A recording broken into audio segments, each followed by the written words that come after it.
Hi, good morning, good morning. Nandito tayo ngayon sa Balintawak. Kasalukuyan nag-aantay tayo ng booking at may pumasok na booking. Nasa expressway pa raw siya. Kaya sabi niya, kuya, waiting mo ko dyan sa may Balintawak. Antay natin siya yung dito tayo sa may Balintawak.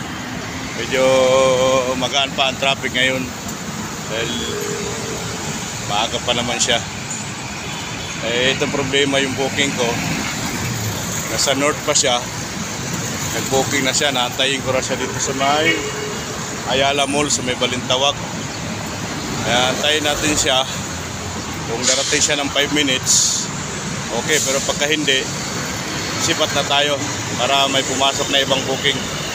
Baka i-cancel natin ito maya-maya ng konti. Kasi ito, medyo matraffic-traffic na rin ito mamaya-maya konti.